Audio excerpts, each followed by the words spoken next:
Alors une journée telle qu'on a aujourd'hui est non seulement importante pour le public qu'on accueille ou qu'on souhaite accueillir pour rentrer en dialogue avec le public, mais elle forge aussi l'identité de l'école parce que quand on se prépare pour se présenter, on se voit d'abord dans la glace et dans le miroir et puis après on se reconnaît, on se présente.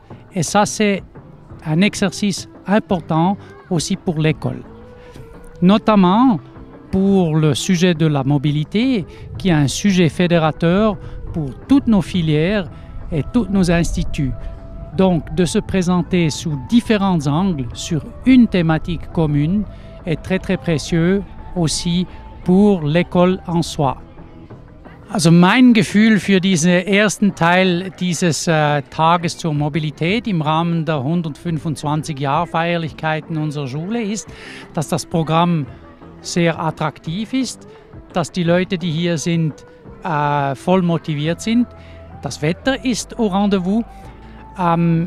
Es ist wichtig, dass wir nach dieser Pandemiephase wieder zueinander finden und im Präsenzmodus in Austausch und Dialog treten.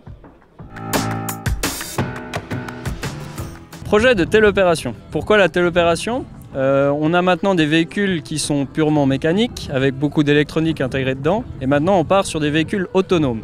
Par contre, les véhicules autonomes, on voit qu'il y a encore énormément d'accidents en fait. Le projet de téléopération, ça permet à un moment donné, quand on n'est pas sûr, d'avoir quelqu'un qui reprend le contrôle et qui permet de faire la bonne décision, et après de redire au véhicule tu peux de nouveau y aller, c'est tout bon. Alors derrière moi en fait, il y a la table de jeu pour le concours européen Eurobot.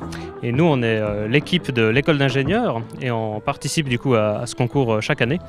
Et cette année, on a gagné la finale suisse qui est nécessaire pour participer au concours européen. Donc on a derrière moi la coupe qu'on a gagnée cette année.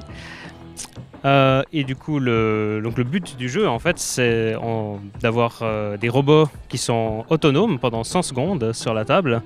On doit juste les démarrer, puis ensuite ils doivent faire tout seuls un maximum de points. Et l'équipe qui a le plus de points durant ces 100 secondes, en fait, remporte le match.